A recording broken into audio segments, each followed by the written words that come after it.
All right, everyone, we're continuing to focus on Mental Health Awareness Month in the month of May. One nonprofit that started as a student-led organization at the University of Houston works to start conversations around mental health and suicide prevention on high school and college campuses, and now it's taking an even bigger step as well. And I'm so honored to be joined by today Tori Stepp and Skyla Spence with Lifelines Outreach, and I know they're excited to be here, but I'm excited to have them. And full disclosure, Tori, who is right here, I've actually known her since she was a teenager.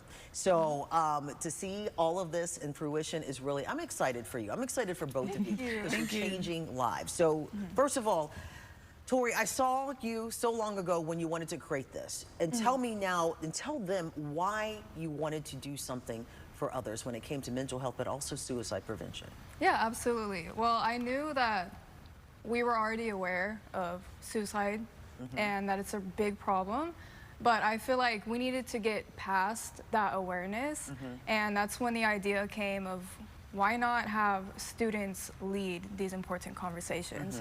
Because, you know, we see other organizations doing this as well, but they're not student-led, and that's where that gap was that I wanted to bridge. And personally, you had your own personal reasons for doing this too. Yes. Yeah. Yes. Okay.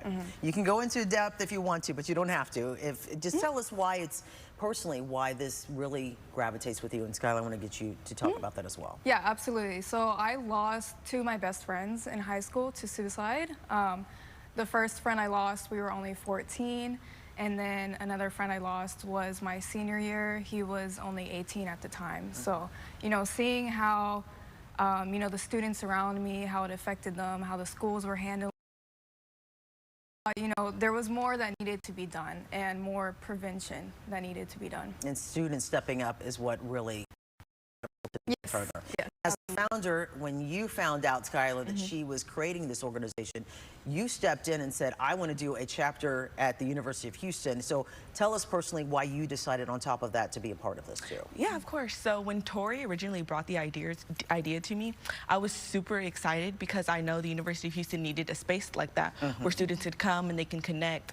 And I was already involved in so many areas of the University of Houston, and I knew this was just the next thing I wanted to do. Did you ever, and I know this is a personal question, did you ever come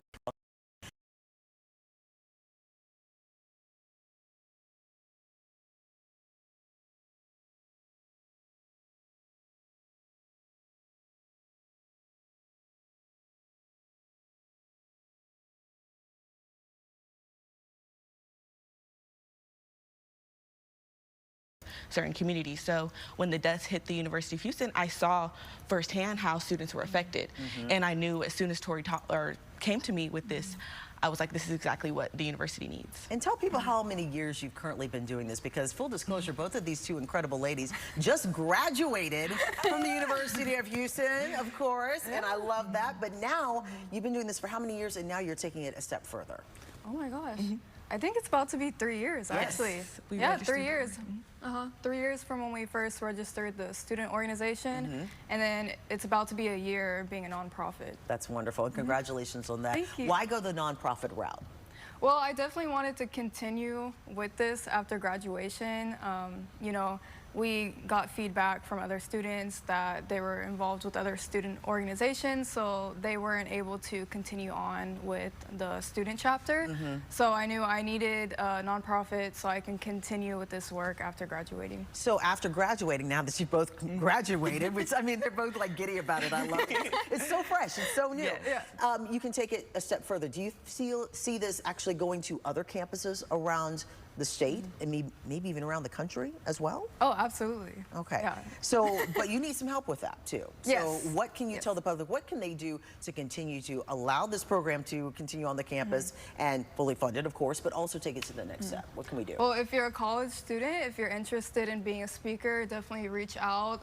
Search up Lifelines Outreach Foundation on Instagram. Reach out, DM us, and we can get you to be a speaker, we can get you trained, and then if there's any teachers out there, faculty members, we can get speaking engagements set up. I love that you say there's training involved in all of this. So you can't just, you know, you can join, but there's important steps that you have to take. Why the training? Why is that important? Either one of you can say. Yeah. Well, Yeah, You can I can go for this one.